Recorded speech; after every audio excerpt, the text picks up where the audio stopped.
This program is brought to you by the Georgia Neurosurgical Institute. For over 50 years, rendering neurosurgical care to patients of all social conditions, treating complicated problems involving the brain, spine, spinal cord, and peripheral nerves, endeavoring to encourage quality care, medical research, innovation, and education on a local, national, and international basis.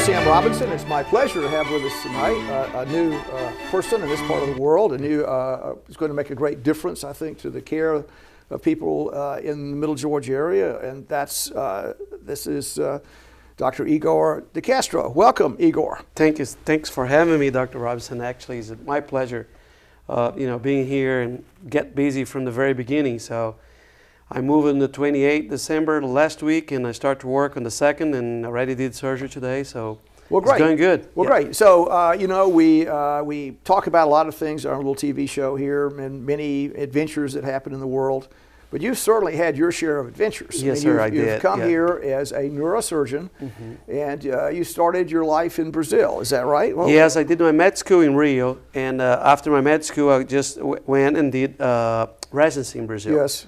On my research year, I went to University of Arkansas, medical science, and did a research fellowship there, where I met Professor Yashagil. Right. Maybe you could just say, who is Professor Yashagil? It's not a name that's so commonly known, except in neurosurgery circles. That's correct. So Professor Yashagil was in the 60s, was the person that pretty much put the microscope in our field. Yes. The microscope was present in plastic surgery, other areas of medicine, but not truly in neurosurgery.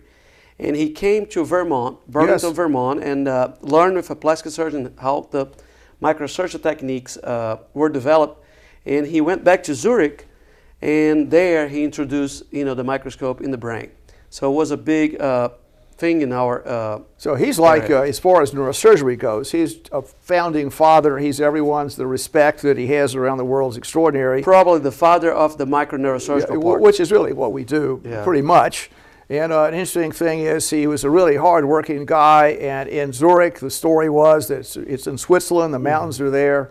He lived there for 30 years and never went into the mountains. Is that a true story? That's correct. As a matter of fact, one of the time that he was talked to me, he said he didn't know any restaurant in Zurich. He never ate out. He just worked. He just worked, and he had surgery daily. Over there is a little difference how you see the patient in clinic, but if he was very busy during the week, he scheduled something elective Saturday, which upset all the Swiss people. Yes. But he pretty much worked every day, and he round on Sundays, so he didn't have a day off. It's just a tremendous figure. You can't, if you speak about hard work and devotion to patient welfare, it's hard to find a name any more special than Professor Yashagil. Now, how did he happen to wind up in Arkansas? Is there a story about that? There's a story about that. So once you get 65-year-old, unfortunately, in Switzerland. That's a very young age, I might say. Very young age. It's a very young age. He was like Dr. Robinson. He was in his prime at 65. Right. There is no rule around. You know how Swiss people are very strict. They're like Swiss clock. Yes. So if pass a little bit, they would not accept that. So at the age of 65, he was forced to be retired. That was the law, and he still had plenty of gas in the tank, so to speak. His tank was still full, and he wants to operate more. As a matter of fact, he was really, really doing well. No, health issues that make him stop. But the law said he couldn't only be either in private practice, that's something that he never used to do, or he has to leave the country. Right, yes. His biggest friend was a neurosurgeon in New York City. Yes. Professor Malice. Yes, Lenny Malice, right. Yes, he did the bipolars, right. Exactly right. So Malice was another interesting figure. He paid his med school tuition fixing slot machines in Atlantic City. Oh, is that right? That's the way he did it. Yeah, he was quite a guy here, very eminent person there. Very eminent person, very smart, electronic oriented. He fixed machines and all that. He developed one of the tools that we use the most, you say, bipolar. Right, yes, which just for the people out in TV land, that's when we cauterize something around the brain. Very delicate. That's right. So it's an instrument that allows the current to be put in a very specific location. So Dr. Mallis invited him and said, I would like to bring you to Mount Sinai, and if you can be attending physician here. New York did not issue a license for him. Oh, is that right? Yeah. Even though he was a world-class guy. He said it would be a while. He had to go through recertification, and he said, I can't do that. Right, sure, of course. His main language, he was born in Turkey, moved at the age of 18 to Germany and then Switzerland. So his main language actually was German. Yes. His English was good, but not, like the primary language. Right, yes. And Mallis couldn't get him there. In a meeting, Dr. O'Mafty said, that's another of skull-based surgery. He said, I can try to bring you to Arkansas. Yes. And if I can, would you come? He said, if you grant me license for me to operate. I don't want to be just a consultant. Right. You want to operate. I want to operate. If you State Medical Board in Arkansas allow me to operate, I'll come in a heartbeat. Right, yes. And that's what he did. Yes.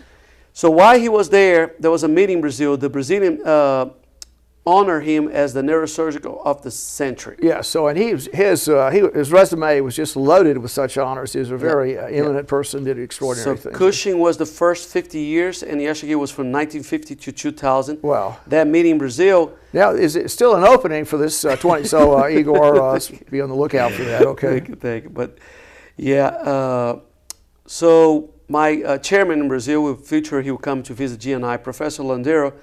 He said, you're the only resident I have that can speak English. Can you pick up him in the airport? Yes. I was scared. It's a big deal, right? It's a big deal in Rio. The traffic is crazy. I didn't want to. Is the traffic bad in Rio? It's a pretty tough town. It's pretty, yeah, he speaks like 17 million people. Wow, it's a big place. Big place. So I went to pick him up. My experience would be like I'm just going to drop him in the hotel. He's going to take a shower, and I'll never see the man again. Right. My surprise, he arrived in the morning. He flew probably first class or business class. He was rested. He said, I just go and wash my hands, and you're going to take me, you have 12 hours to show me the whole thing I can see in Rio. Oh, wow. So you weren't prepared for that? I wasn't prepared, or even financially prepared. Not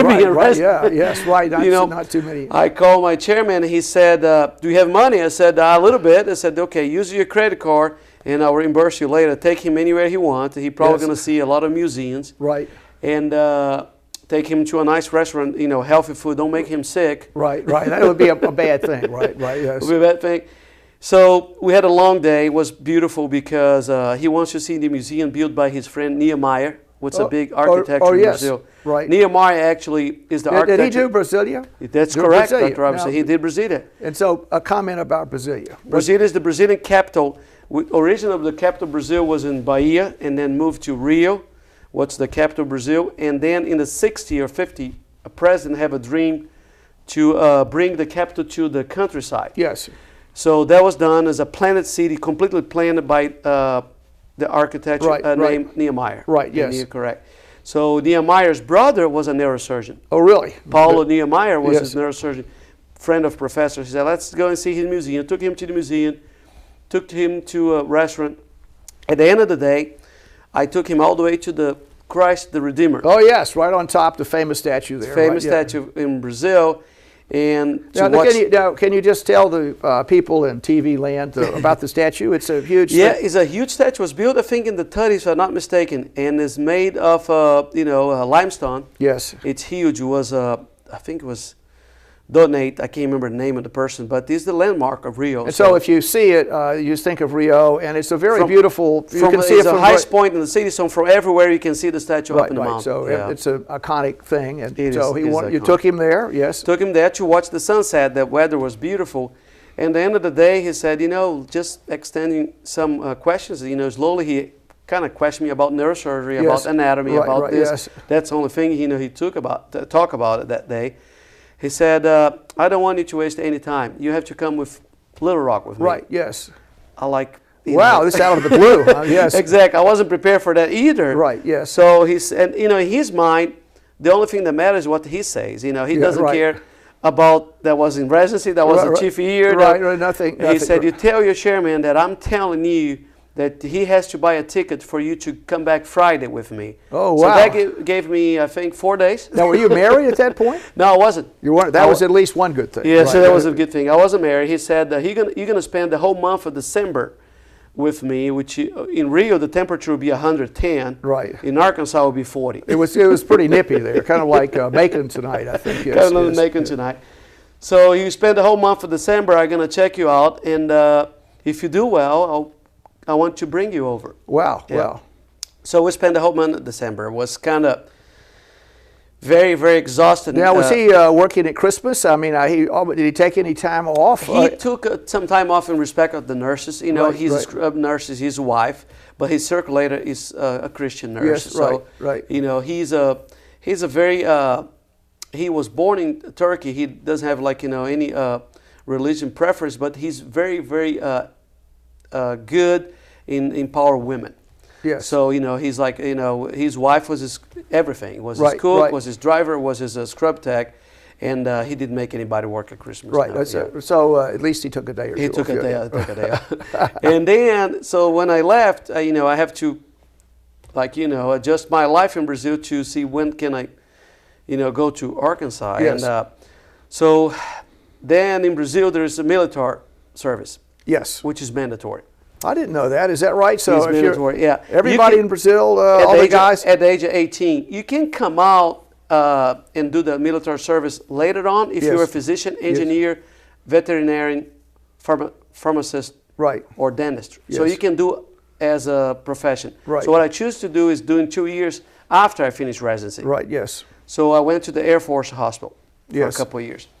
So I told him, he said, I can't come right now. And for those 2 years, I work under Professor Landero, which, you know, is actually now he's the president of the Skull Base division in the World Federation. Wow. So he just Big- got nominated yes, in right, Istanbul yes, in the right. World Congress. And so under him, he said, now I think that's going to be good for your life. You know, Yes. although when you go to Little Rock, you have to realize that you might have to do residency again. Yes, right. Which is quite a thing to say. You had years of training at that point. I had years of training. I was like attending, doing, you know, big cases, and you have to be humble and just, you know, swallow a big pill. And, Right, yes. And that's what I decided, because I want to be American board certified. Yes, right. There's a way around it, but it's not 100% guarantee, as Yes, you know. right, You yes. direct people all the time towards residency right, because right. you want them to have the right path. Right, yes. And that's so it was a painful path.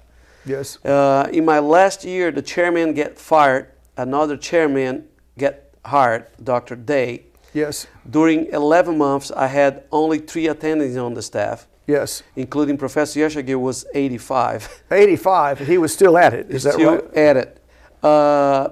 Professor McDonough, as Yes, you know, yeah, a from very nice guy, right? Danny right, McDonough. Right. So he was there too, and Dr. Pate was a spine guy. So they have to go to the state medical board in my last year as a senior year and grant me a special license to be attending and a senior Oh, resident. really? Yeah. Wow. So I could have a room. You got a double dose. And, there. exactly, Right, double dose, and I could staff a few residents. Right, so right. it was a tough year, as Right, you know. yes, I yes. was leaving there every day at 11, getting there every day 4:30 in the morning. But I did triple the cases. Right. Well, you know, and that's in neurosurgery. The idea is you really want to have experience. It's hard to obtain experience. And So I have a Navy SEAL train. Oh, really? So you've been through the whole thing. In the whole right, thing, right. yeah. I was getting real sick in the hand because I didn't see any sunlight for 11 months. And that's all Right, details right. right That's now, those yeah. are those Yeah. those tough days, Yeah. right? Yes. And then, you know, once I complete that and I'm done, my wife said, I can't let you do that again. I can't Right, let you stay at the med center. right, I don't right. want you to be in academics. Can Right. you go to Right, private yes, practice yes, first? So right. I went to private practice in Hot Springs, which was quite relaxing. I was really busy, but not working those many hours Right. So anymore. it made you slightly more civilized. Is that right? You made it Exactly. a little easier to live with. So I can get her, you know, pregnant again. That was her dream, to have a girl. Oh, good. So Gabriel, my son, was 5 then, and then she got pregnant with Julia, Oh, really? which now Julia's 7-year-old, Gabriel is 12.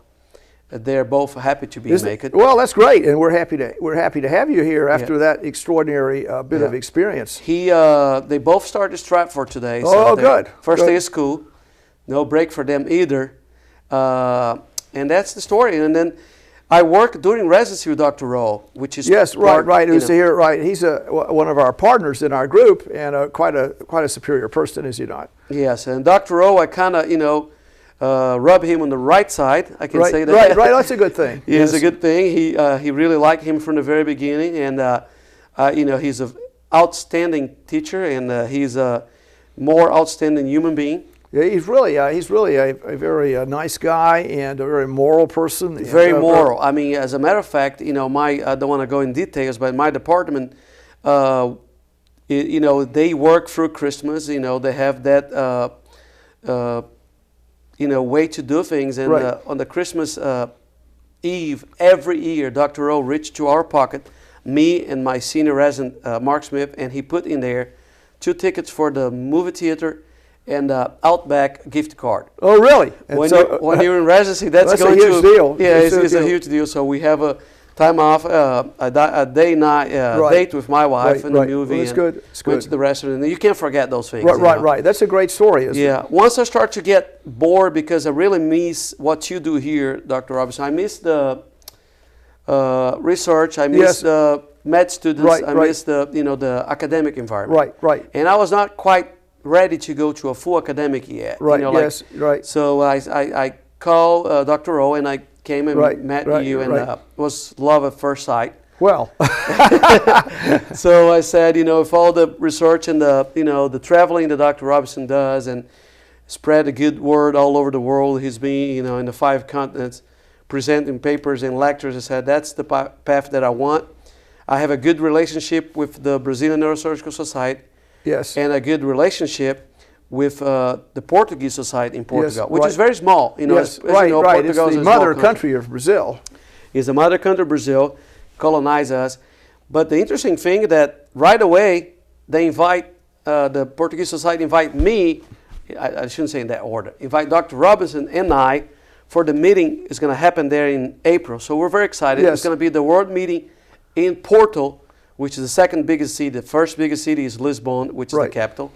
So me and Dr. Robinson will be there April 11. Well, great. We have a couple lectures there, and well, that'll be great. That'll be we really look forward to good. it. Yes, and so that's. You haven't been in Porto, have you? I have. I've been to Lisbon, which is a beautiful city. I think I've been there maybe once or twice to Lisbon. I've never been to the north though, and so it's Portugal's a very beautiful country. The people are nice. The food is good. Yes. And they also have Porto, or AKA port, is where the port comes from. So they have a tremendous, interesting cuisine there, I would say. You're correct. They drink. I think the last show of the Anto Bourdain and CNN was in Portugal. Oh, really? Yeah. Really? And I didn't know that part, but is the city in Portugal they speak English the most? Right. Because all the caves were bought by the British. Yes. The British was afraid that the France would not provide the good wine for them. Well, okay. You have to be careful about that. That's right. So actually, the Brits and the Portuguese have a long-standing relationship that goes back, maybe their oldest ally, I think. You're correct. They say the 16th century because they were importing wine from the Madeira Island. Right. Even, I think, if I'm not mistaken, even George Washington drank Madeira. Well, Madeira is very nice. It's a beautiful island. Actually, I've been there on my travels at one point, and it's really, the flowers are beautiful. It's a very nice, very interesting place. It is their Hawaii, I would say. Açores and Madeira would be the Portuguese Hawaii. Right. It's an extremely nice place. That was good. Well, that's been quite an adventure here. Now, maybe I can ask you some questions from your world travels here. How does one become a neurosurgeon in Brazil? So Brazil is an extraordinary place, the size of the U.S., vibrant, very rich country, lots of good things about it. We do have probably the same dimension, north-south, like U.S. has west and east. Right, yes. You guys, I think, has like 5 different time zones. We have only 3 because we're like north-south oriented. But it is. So to be a neurosurgeon in Brazil, Dr. Robinson, you start as a med student. You have to do 6 years of med school. So it's a little different. Here there would be 4 years. You skip college. You skip. So, but you combine. You take some courses. I guess some humanities courses. Yes, yeah. So you go from high school, which is really young. Like my wife, she graduated law school at the age of 22. Wow, that is young, isn't it? So you leave the high school at the age of 17 or 18, like here. Right. Yes. And you jump in a graduate school. Yes. Instead of 4 years, like med school is here, over there is 6. Yes. So you do 6 years of med school, and after that, you have to do a national exam to apply for residency. Oh, really? Mm-hmm. So it's a written exam, and you apply for residency, and depends on your score, you have an interview. Really? In the interview, they will kind of pick and choose, who's not only have the best grade, but the best So it's background. a big deal to get a interview, and it's very competitive. Yes, especially if it's in the public university. Yes. Because Rio has and that's another thing. The health system there. They have 2, as a matter of fact, 3 federal universities in Rio, and 1 state university. So you can get residency in those places. Yes. And you do have the county hospital. They are so busy. Right. With so much trauma that the Brazilian Neurosurgical Society allowed them, depends how many cases they do a year, to have a resident. Yes, sure. There's so many cases. The trauma. Yeah. Now, is there, Rio is a famous place with lots of issues about it. But is there a lot of violence there? And you get a lot of head injuries? Very good questions and sad at the same time. So the geography of the city is really unique. So Rio has a big bay, like San Francisco. Right. And it's called the Guanabara Bay. Across the Guanabara Bay, there's a small town named Niterói, and that's where my parents live. Yes, actually. right. But in Rio side, the city is quite busy, like I said. There's 17 million people live there. The geography of the city is unique because there's mountains, cutting the city everywhere. And there's, unfortunately, those slums. Right, the favelas. Favelas, yeah. Yes. Favela actually is a little plant that they found on the hills, and that's the name come from. I didn't know that. I did. Oh, is that right? I had to research for that show because I knew you were going to ask. Okay, and so the favelas are places where people just move without a clear title to the property. Exactly. They're everywhere. Right. And as a matter of fact, it's sad because right now I think we have 700 of them. So it's completely out of control. Right, yes. On those favelas is where the crime happened because that's where the drug... There's a lot of drug culture, just like the U.S. we have some drug problems. But it's not in the suburbs, it's in those isolated favelas. Right, yes. So you can be here in Ipanema, which the famous song comes from. What is the girl from Ipanema? Yeah, yes. So the fancy and rich neighborhood, but you are like half a mile from this favela. Yes. So you have this very fancy and expensive apartment real close to this real critical tough part. So that's the unique geography of the city. So technically there's no place safe. Right.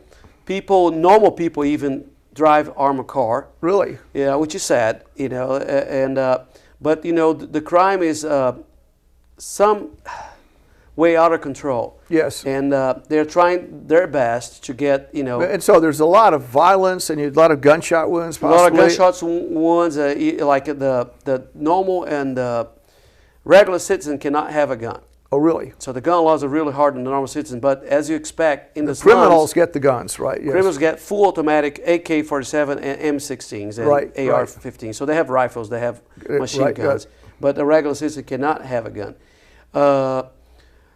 So with this, it's kind of scary. But even if you protect your car, there's no really safety against a heavy rifle or a heavy machine gun. So you have this sort of culture in Rio, and then the other huge city in Brazil, maybe one of the world's biggest, São Paulo. And what about the difference between those two cities? So São Paulo does not have ocean, and that's what the Rio people make fun of them. Right. Yes. Yes. But they're very, very hardworking people. Right. Yes. As a matter of fact, the culture in Brazil the financial start with the policy of the milk and coffee policy. So the money was, in the beginning, was either with a cattle farm for milk, right, yes, dairy farm, or was for coffee. Yes. And that's where the coffee industry really bloomed. Right, yes. São Paulo people collect a lot of money. The industry, I'll say the Brazilian industry revolution started in São Paulo, not in Rio. Yes. They have 3 cities there. It's called the ABC. And the ABC is the 3 cities where all the auto industry is, yes, and yes. All the big plants are in São Paulo. So you can see that the money actually is in São Paulo. And the cities are comparable in size. Is São Paulo a little bigger? São Paulo's a little bigger. It's flatter. Right. It's a little bit on the south, so it's a little colder than Rio, off the ocean, in a plateau, if I'm not mistaken, it's 2,000 feet above the sea level. Yeah, so it's a little cooler. A little cooler, but it's a fascinating city. As a matter of fact, you know, as much as people from Rio is named Carioca, Right. so I Carioca. As much as a Carioca hate to admit, they have a better food than us. Right, right. Because they have influence from Syrian Lebanese Right, people. right. A lot of people from, they say they have more Lebanese people in Sao Paulo than in Lebanon, which I think really? is, of course, is a yeah, joke. Right. But there's influence of Japanese. There's a big Japanese community, is there not, right. It's in called Brazil? the Bairro Liberdade, or called Freedom Neighborhood. Right. That's where the Japanese are. So yeah, Sao Paulo is multicultural. It is a fascinating city. And I think it's a little bit more populated than Rio. The distance by airplane is 45 minutes. Yes. So maybe Houston to Dallas. Right. Now, do they have opposing soccer teams? Do they play each other? Rio has the main four big soccer teams, and Sao Paulo has, yes, correct. Which city has the better soccer I'll team? say Rio. You say Rio, and Brazil is probably the leading soccer nation in the world. It is. As a matter of fact, if I take you to Rio right now and we go to the hotel, right. at 11 o'clock at night, people play soccer at the beach. Oh, really? They're doing that? Yeah. They play? Now, is there also Rio, having lived their life there, the carnival appears, and can you make a comment about that? Yes. I mean, what goes on in the Rio Carnival? So Carnival is the same date as the Mardi Gras in New Orleans, yes. so it's that Fat Tuesday, but it's over there is on the steroids. Oh, right, yeah. There's really a lot going on. So what happened is 12 teams, and the teams is from the neighborhoods. Yes, right. So those 12 teams compete against each other. Yes. They're sponsored by the neighborhood, and I don't want to say they're sponsored by, illegal money. Right. But they get a lot of money from the neighborhood wants their team to win. Exactly so there right. might be some under the table money that goes in. Exactly right. So they start the first parade at Saturday night, go all night long until really? 6 o'clock in the morning. Now parade, there's dancing and music, and it's it's really quite a lot of jumping. The floaters, I'll say the floaters that you see in New Orleans, there's floaters in Rio will be $1.5 million. Oh, really? Really? With people stuck, you see videos. Right, I'm sure we have. And for the kids, they can use it, see the Disney, the Pixar shows called Rio. Yes. They show the carnival. So 6 teams on Saturday, 6 teams on Sunday. On Monday morning, they finish. Yes. And then on Wednesday, they'll judge who's going to win. Who's going to win. And of course, there is like 12 or 20 categories. Now, and they have, are the judges honest? Is that a question you can answer? Maybe he can have some corruption back there, but it's so serious that people can get killed. If you really were not, if you took some money, they might kill you. If you took some money and give people 9 instead of a 10, yes. On the let's say one of those areas will be the costume, right, or will be the drums, right, how the drums were played. Right. That's a big deal. Some schools are like AAA, AAA drum players. Yes. So they're notorious now. The other ones is better with the woman and the man dancing with the flag. Right. The flag and there you go. So they have that judge on the Wednesday, and the champion and the vice champion are the only one that have the honor to go again on the following weekend. Oh, so really? it's an endless party. It lasts for 10 days. Parties goes on for 10 days. Yes. So the champion, the vice champion have it's called the desfile of the campeons. Right. And they go on the next Saturday. It's a big thing. Yes. They celebrate, and of course by then the costume is all torn up. Right. So torn apart. Now is it safe to go there? I would say that to you, Dr. Robinson. Probably during Carnival is the safest time of the year. Really? Yes. Because it's sad again to mention them, but the drug dealers make a big profit, right? And they don't want any trouble, right? So they kind of protect that area during Carnival, and the crime is low. And if you're in the parade and you have one of those balconies, right? Yes. And they provide food and drink all night for you, right? And if you get there, it's completely safe, right? You might have some trouble when you get in the car to go to your hotel.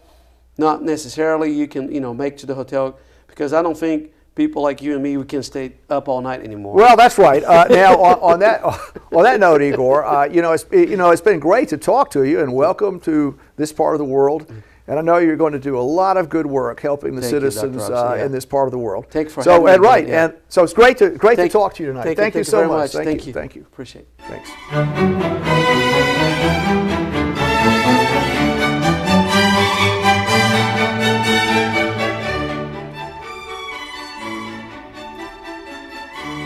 This program is brought to you by the Georgia Neurosurgical Institute. For over 50 years, rendering neurosurgical care to patients of all social conditions, treating complicated problems involving the brain, spine, spinal cord, and peripheral nerves, endeavoring to encourage quality care, medical research, innovation, and education on a local, national, and international basis.